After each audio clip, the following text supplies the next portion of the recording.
Senator Schumer will be joining us shortly, but I'm so glad to have our great chairman of the Finance Committee, Ron Wyden, and Senator Amy Klobuchar is here, and Joanne Jenkins, AARP Chief Executive Officer.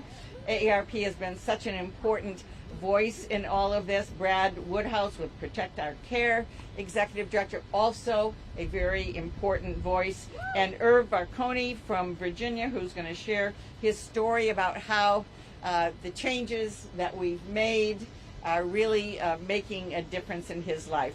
Let me just take you back a few years in Michigan. 1998, as a member of the U.S. House, was very involved in these issues, taking on the drug companies, and I started taking busloads of seniors from Detroit to Windsor, which was about 5 minutes across on a bridge, international bridge, to demonstrate the fact that all you had to do was cross a bridge and you could drop your prices 40%. But you shouldn't have to go to another country to make that happen. And so what we did in the Inflation Reduction Act was take on Big Pharma, and we won. What we did a year ago is bringing down costs, particularly for seniors and people with disabilities. Just from a Michigan standpoint, nearly 673,000 Michiganders will save an annual $356 thanks to the $2,000 out-of-pocket cap. Nearly 67 Michiganders on Medicare are now charged no more than $35 a month for their insulin. And we want to make that something available to everyone. I see our leader here. I know he's laser focused on making sure that $35 cap is all on every, for everyone who's on insulin. And in Michigan, nearly 1.8 million seniors can receive free shingles vaccinations and other crucial vaccinations. And what I'm also very excited about, we've not focused on the fact that under Medicare Part B, we have said, and Chairman Wyden had put forward this policy, that out-of-pocket costs should go down if the companies are charging more than the rate of inflation on prescription drugs under Part B.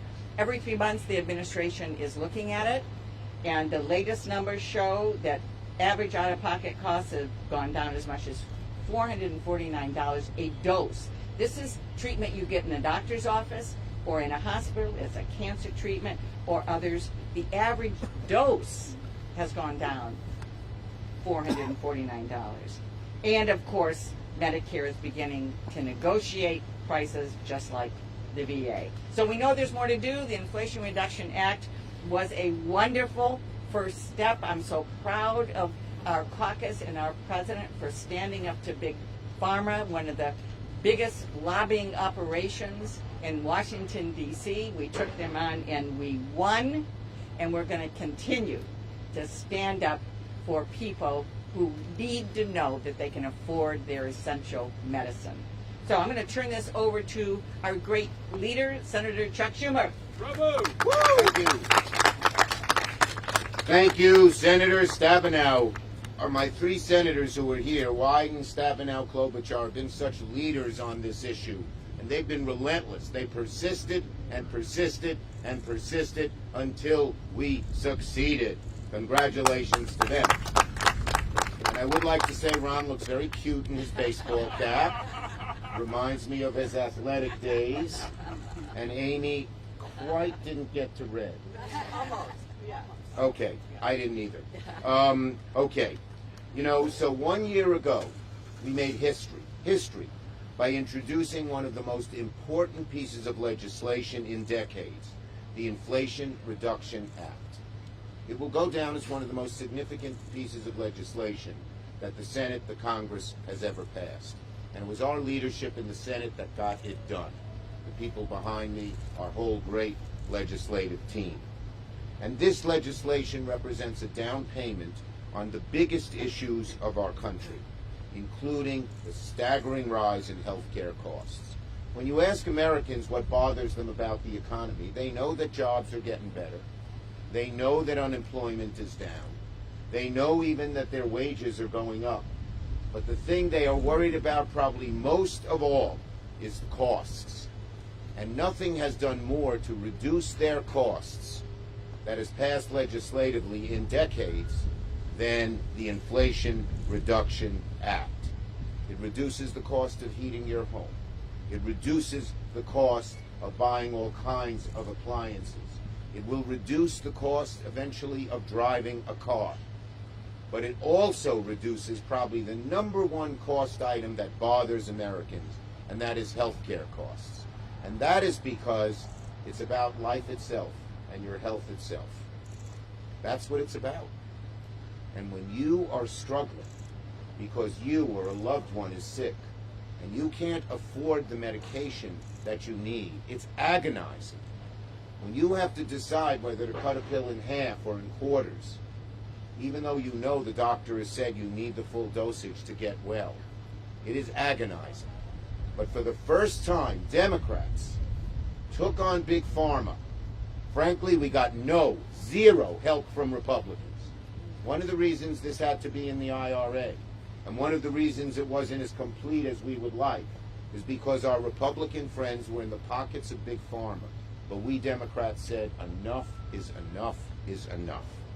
And I also want to thank the AARP and the groups behind us, because without them, we might not. You look cute in your hat too. Because without them, we would not have gotten it done, plain and simple. They were relentless. The number of teletown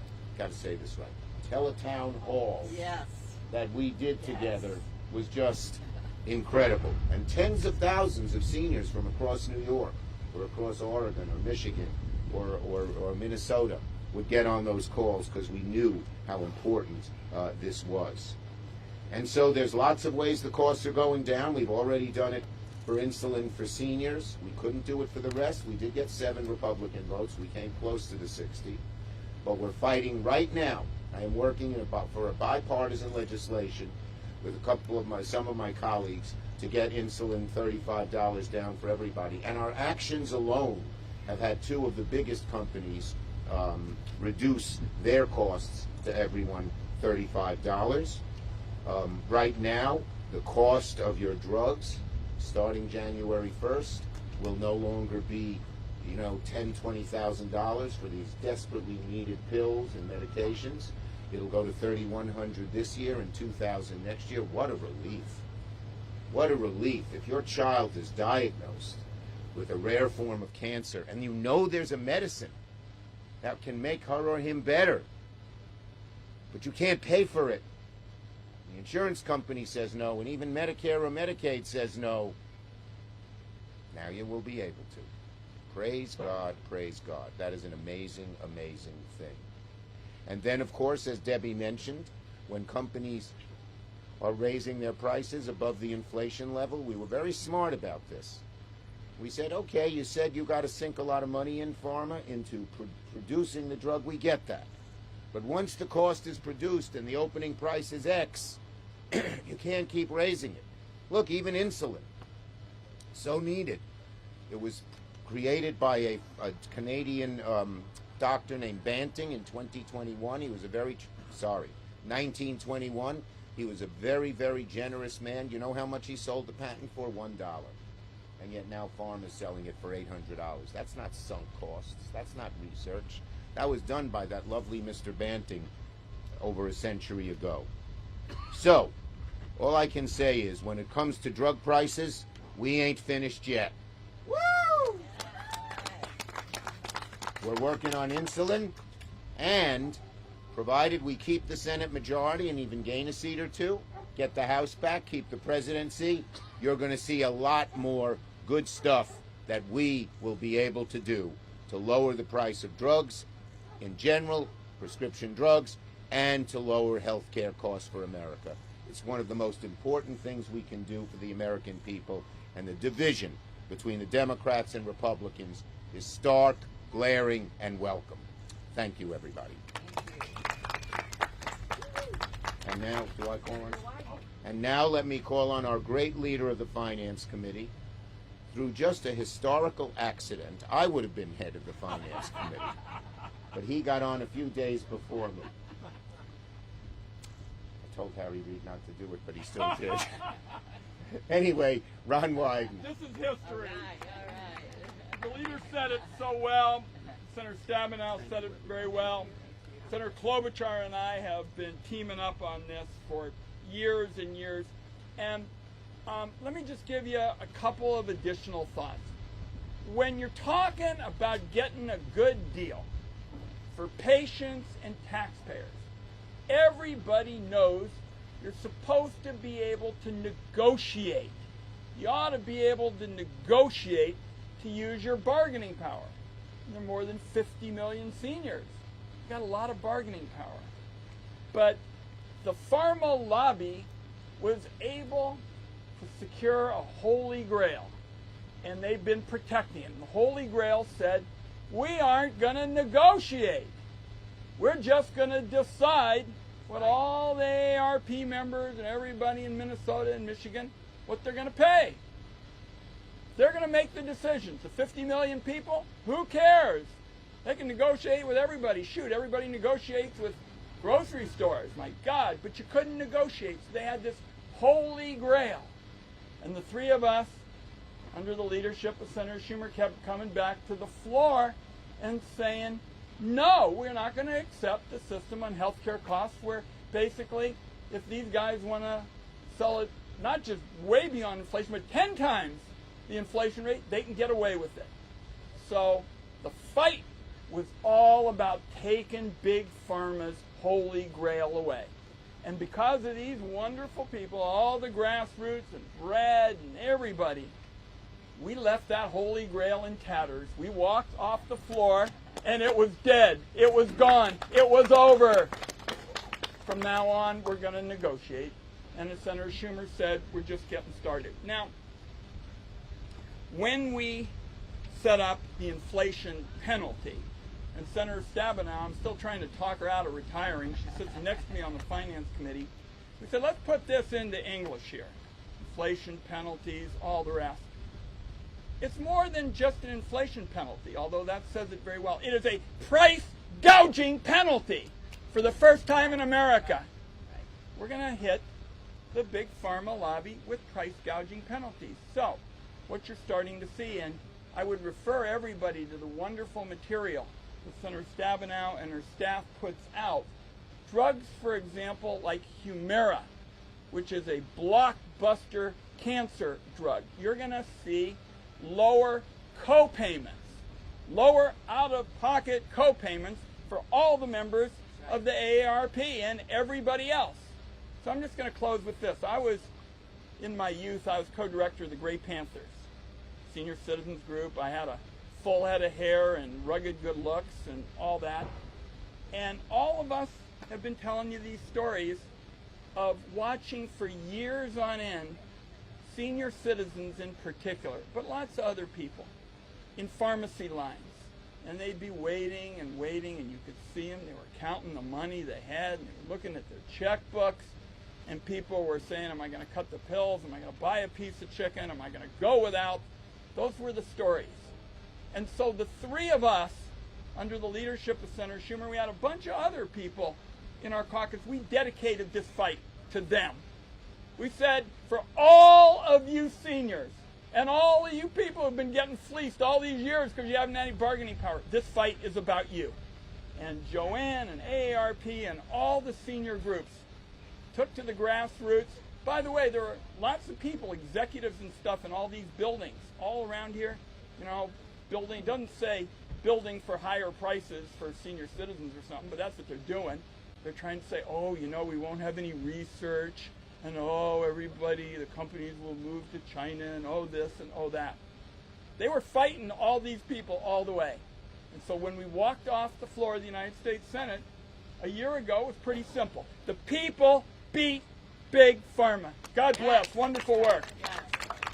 Senator Klobuchar. All right. Well, thank you. It's wonderful to be here with my colleagues. And I especially wanted to thank Joanne Jenkins for an AARP, because I think you all know, my colleagues have mentioned this, I think it's 3 pharma lobbyists for every member of Congress. 3 pharma lobbyists for every member of Congress. And they had the money, and they were running the ads, but what they didn't have was AARP. What they didn't have was 50 million seniors that stood with us and the people of this country. And Joanne putting her own face on the ads was one of my favorite things. So, but it was a pushback, and it was long overdue. When you look at the rates that we get from our wonderful VA, because they have negotiation, we know this works. We know it works. I was actually just down in southern Minnesota with the Secretary of Veterans Affairs, and we learned that at many of our towns that people are using the VA health care, and even if they're not, if there's any way they can access the drugs that way because they're veterans or their spouses are veterans, that's what they do. And it's a ridiculous situation when we have one healthcare system that's working in terms of prices and the other one that's a total ripoff. And so that is why for years I have led the bill on price negotiation for Medicare. I am so pleased that we got a start.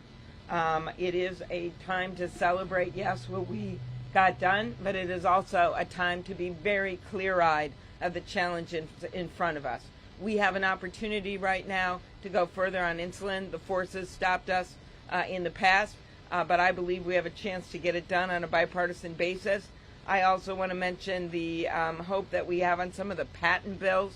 Senator Grassley and I think for it's not as long as Senator Grassley's been in the Senate, but it's been a while, have been pushing to pass our pay for delay to stop the egregious practice where Big Pharma pays off generics to keep their products off the market. We also have the sham petitions where they file sham petitions to try to delay competition. There are 3 bills that came out of the Judiciary Committee, which is not exactly an easy committee to get bills through on a bipartisan basis. And those bills are the ones that we hope to include in this package as well. So what's happening right now with our negotiation? Unleashing the power of 50 million seniors, yes, but we also know that Big Pharma is fighting every step of the way. Johnson & Johnson, just this week, filed lawsuits. And I think we have to start naming them and shaming them for what they're doing. We had a moderate proposal that included a few blockbuster drugs and then increased the number of drugs over years. It didn't go nearly as far as I believe we should have. We should have been allowed all drugs to be negotiated, but they are still standing in our way. They are putting every lawyer they have and the legal power to try to stop us in our tracks. So anyone that thinks this fight is over, to me it has just begun. It's begun because of the insulin prices for our seniors. That's a victory. It's begun because of the limits that we put on out-of-pocket. Yes. It's begun because we passed this bill after decades of trying to lift a provision that the lobbyists for the pharmaceutical companies literally wrote into law. But the fight has only begun. It is raging in the courts, and it's going to continue to rage in this building. So at some point, the seniors of this country and all those young people we saw walking by who benefit when we get prices down for our seniors, at some point everyone's going to say, whose side are you on? And I will say this, Pharma has thought for years that they owned Washington. Well, they don't own me, they don't own Joanne Jenkins, they don't own the people that are up here, and they certainly don't own the 50 million seniors in this country. So watch, the fight is still ahead, and there is one party that's on the side right now of these seniors, and it is the one that's in front of you today. Thank you. Right, thank you. Joanne Jenkins, AARP. So good morning, everyone, and I want to thank Leader Schumer and the senators behind me for inviting us all to be here today to celebrate this 1-year anniversary of the prescription drug law. You know, AARP fought to pass this legislation. High prescription costs are deeply personal for families, and it's a problem that impacts the day-to-day lives of tens of millions of families all across this country. I particularly want to thank my red shirt AARP volunteers behind me who were all so instrumental in our fight to lower prescription drug prices.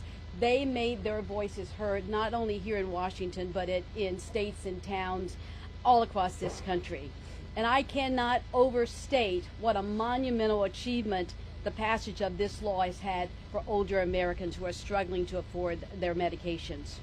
Over the past year, AARP has worked to ensure Americans 50 and older know about this law, know what's in it and how it may help them, and we've seen it already impacting their lives.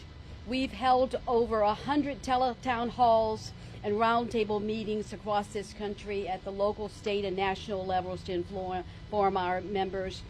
We know that tens of millions of them sent emails and calls and texts and letters to members of Congress on both sides of the aisle to make sure that they knew how important this legislation was to each and every one of them. And we've heard from many of them how now they can get a shingles shot and vaccine that they couldn't afford before because it was too expensive. That vaccine, like many others, are now affordable at no cost in Medicare.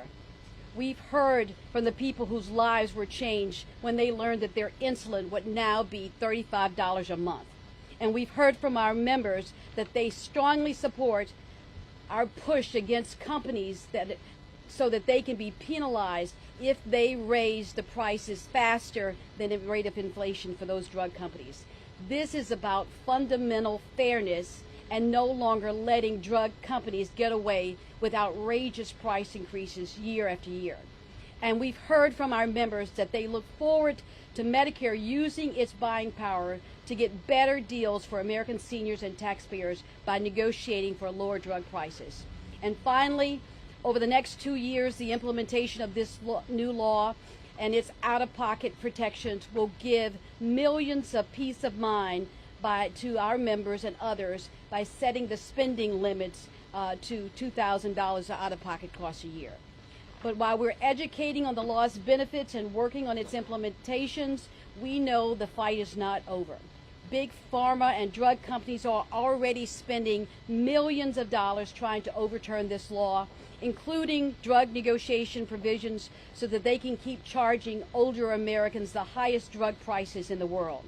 We won't back down until Americans finally get the relief they need and that they are so desperately fighting for. I want to thank you again for inviting AARP to join with you today, and I thank the senators for their steadfast support for bringing down the cost of prescription drugs. And now it's my pleasure to introduce Brad Woodhouse of Protect Our Care, who will give remarks and who's been the one out there giving the roots behind me. So, Brad. Thank you. And thanks to AARP and Senator Klobuchar. I know you have to leave. We got a bus tour coming. All right. And we got a bus tour coming. Okay. And so don't forget our bus tour. So look, I want to be brief because I think you've heard a lot about the provisions of this bill. You've heard a lot about how historic it is. I want to reflect on a few things. One, I got a lump in my throat when I heard that you were going to retire. You don't remember me, but you sat next to my first boss in Washington on the Ag Committee in 1998 through 2000, Bob Etheridge. Oh, yeah. Then Bob, yeah. you were vice chair of the DSCC when I was communications director under John Corzine, and you have just inspired me. You have been so important to this movement. You've been such an important part of getting all of this work done, and I wish you would change your mind on retirement, but God bless you for all the work that you've done. You've been just a tremendous leader, and all of you senators and of course AARP have been tremendous. I want to reflect on a few things. I'm not even going to use these. One, this is so personal. This is so extraordinarily personal. We're going to hear from Irv here in a minute about how personal this is. I sit down at the Thanksgiving dinner table, and to my left is my mother, type 2 diabetes, and ahead of me is my brother, type 1 diabetes, and to my right is my sister, type 1 diabetes, and sitting next to me is my 16-year-old son, type 1 diabetes. So, I mean, this is extraordinarily personal. And look, pharmaceutical companies, they got to make a profit and they got to innovate and they need to provide these drugs. But you know what? They think it's okay to negotiate with Germany and Japan and Great Britain. They think it's okay to negotiate with every other industrialized country in the world because they have to. They think it's okay to negotiate with the Veterans Administration because they have to. But they will literally convince you that they're on the verge of poverty if they have to negotiate with Medicare to just bring some relief to seniors and, by the way, to taxpayers. Because the provision that has banned Medicare from negotiating with pharmaceutical companies to lower drug prices for seniors has been a ripoff of taxpayers for every minute that has been part of the law. I understand CEOs, understand that they have responsive to their stockholders. But by God, if you can negotiate with all these other countries, if you can negotiate with the Veterans Administration. By the way, if you, the top 5, I'm going to use a little bit of this. If the top 5 pharmaceutical companies in this country can go from $81 billion in profits last year to $89 billion in profits this year, and you're telling me you can't afford to negotiate, we're not saying give it away for free, but to negotiate with Medicare for lower drug prices. It is absolutely obscene, and I am with Senator Klobuchar in we have to call out, and Protect Our Care is doing this.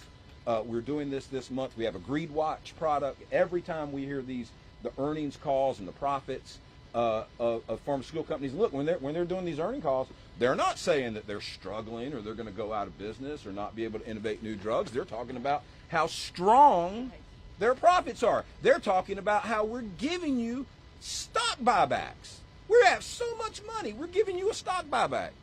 But you can't help us lower the price of insulin. You can't help us lower the price of cancer drugs or other critical drugs. So this fight is not over.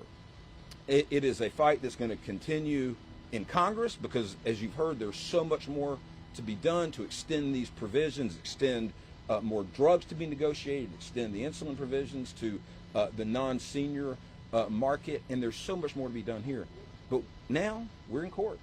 We, the collective we, are in court because pharma, it wants to exact every single dollar out of seniors and out of Medicare that they can, so their CEOs make more money, so their stock prices are higher, and so they provide more stock buybacks. It's obscene. Pharmaceutical companies are doing well. They're doing well in every other country in the world. They're doing, if negotiation was such a burden on pharma, maybe they wouldn't sell drugs to the Veterans Administration. But they do. So this fight is not over. But, okay, I've been very negative, but I just want to say how historic this is. I was doing this on the outside in 2006 when this was the number 3 item on the 6 for 06, which was the package that Democrats ran on to win back the House. And they passed the negotiation provision under then Speaker Nancy Pelosi, that obviously wasn't going anywhere with George Bush in the White House. So this has been a long time coming. It is so historic. To paraphrase President Biden, it's a big, funky deal. Yeah. I said funky. Yeah. Funky. I said funky. It is such a big deal. And Protect Our Care is going to be on the road this entire month of August. Well, we start, later. We start on July 31st, I guess. We're going to be on the road, bus tour, 8,000 miles, coast to coast. I forget, 16 states, 50 stops. I don't even know all the stats. But we're going to be on the road celebrating this because the more we bring the story of how important this is, the more we can fight against Big Pharma, the more we convince the other party to do something like a bipartisan bill to extend the Inflation Reduction Act's provisions or extend at least the insulin cap to a larger market. So enough out of me. I want to introduce Irv Varconi. Irv is in Fairfax County. He's a senior. He is benefiting from the Inflation Reduction Act, which we are celebrating here today. So I want to bring up Irv. Irv? Thank you, Brad. Thank you, Senator, and thank you, AARP. I am a proud member of AARP, and seemingly I've been a member for as long as I can remember. I don't know how that happened. So, as Brad said, I am a retiree, a 72-year-old living in Fairfax, Virginia. And 2 years ago, I went on Medicare when I retired, and my wife had retired from her firm, working as a consultant. So we went from private insurance to Medicare. At that time, I had been taking a drug that my dermatologist had recommended that I needed for severe psoriasis. I had been paying $5 as a copay while we were in private insurance. So certainly private insurance must have negotiated in some way with the maker of this drug. When I went on Medicare, it jumped up from an average of $5 per injection. There were 4 injections a year to an average of $1,500 per injection. And I tried to find out about that. Well, we don't get reimbursement as much from Medicare, so we're going to have you have a higher copay.